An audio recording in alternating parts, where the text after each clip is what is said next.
Hello friends, today I would like to share my personal best opening for a beginner chess player. It's more about playing the opening well than knowing concrete opening theory. You're trying to fulfill your opening goals, which are to control the center, develop the pieces and castle. After this video, you will be able to achieve all of these very easily. We're going to play same setup as white, regardless of what black is going to play, which makes it a very universal opening. There are a couple of threats black can try to create, and we will cover them all in this video. So we're going to start the opening with the queen's pawn move to d4, and black will probably aim at controlling the center. However, if black chooses any different move, the next moves of whites do not change. So we're going to play knight to f3, and we're aiming at fianchettoing the bishop and castling. So what happens if black just makes normal developing moves that neither blunder anything, neither create a threat against white's pieces? So let's take a look at that.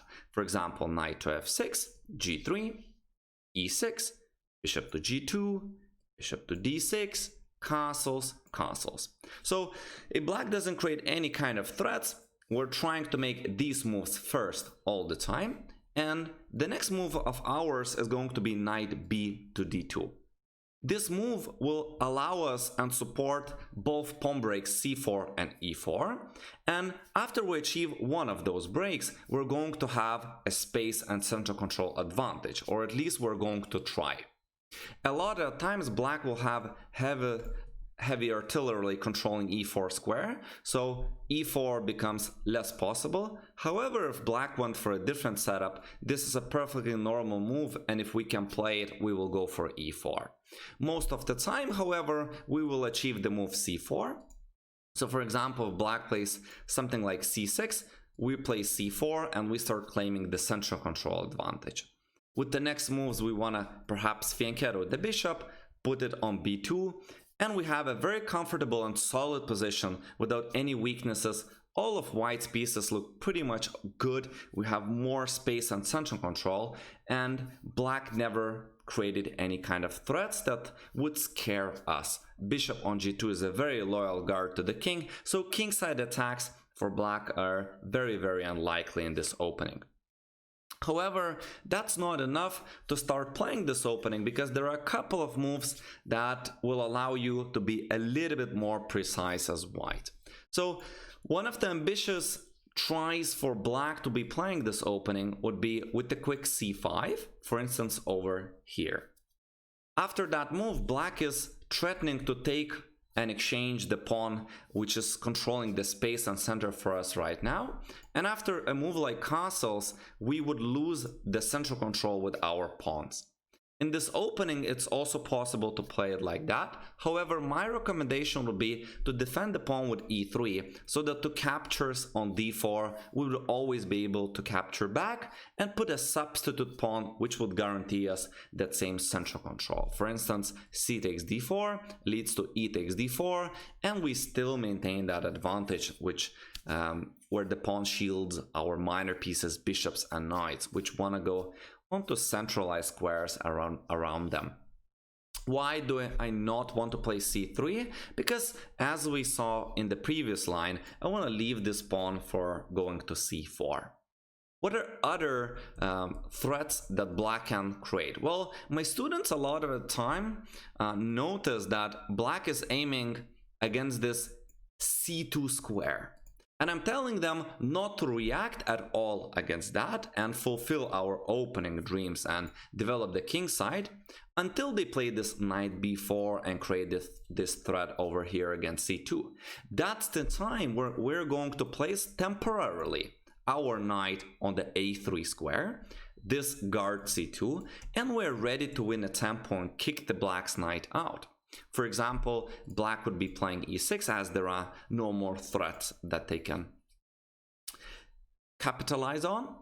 And after e6, we can kick the knight out. As black's knight drops back, our knight will just remaneuver to the e3 square. And after we castle, we can play c4. For example, knight to f6, knight to e3 hitting the bishop, bishop to g6, Now, let's just say we play castle, and after something like bishop d6, again, we're ready to go for the pawn break c4. So I believe that these are two main ideas to remember: how to defend against c5, that we must support it with the pawn, and also if black is aiming at the c2 pawn, we shouldn't rush and defend prematurely, wait for it to come, play knight to a3, and then kick the knight out. Perhaps the last idea that I want you to be aware of is that if somehow black manages to get e5, by the way, at a very beginner level, a lot of people just blunder this pawn. So then, of course, we take the pawn and we maintain it there, and we have a material advantage. But sometimes people like to play for f6, and so if we're just going for our casual setup and black plays e5, this time they're not only threatening to take on d4 and exchange our centralized pawn, but also they're threatening to play e4. For example, after castles and e4, it's very hard to find a good square for the knight. It should only be able to go to the corners, the edge, or back. And so after the opponent plays e5, I would like to make it a bit differently than against c5, where we just defend the pawn with e3. And this time I want to take that pawn and then castle. Why would I do that? Well, you see, this time after e4, there is no pawn on d4, which allows us to put that knight that was under attack over there, and we have a comfortable play. If black does not push e4, we're ready to put massive pressure against those pawns. You see, black is not developed and there are kings in the center. So moves like c4 comes to play and white will develop the initiative. For example, knight to f6, c4, and we immediately put the pressure. If they opt for something like d4, they're weakening squares like e4, or we could even continue putting pressure on those pawns. And it's really hard to say if black will be able to maintain them, because to me it looks like white is already ready to attack them with a lot of firepower. Now you may wonder what happens if they take the pawn. Well, then I believe that we could just exchange the queens, and they're not able to take back with the knight, as the e5 pawn will drop. So they have to take with the king, and here, as you can see, there are many weak pawns that we could easily attack, and I believe that black's chances here are very, very poor. Knight g5 could be the first move to attack. We want to play knight f7, and we're going to continue building pressure against both the pawns and the squares that have been weakened in the black's possession. So I would recommend you trying this opening out.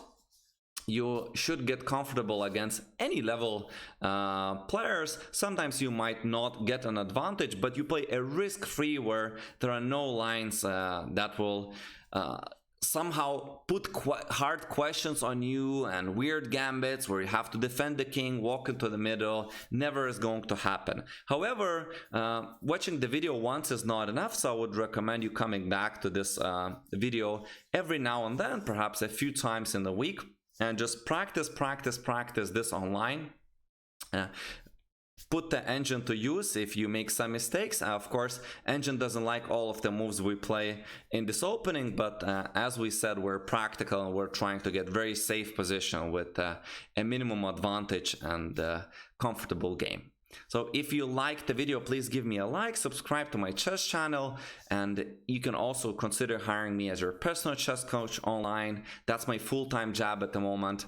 Please, friends, stay safe and continue loving the game. See you in the next video.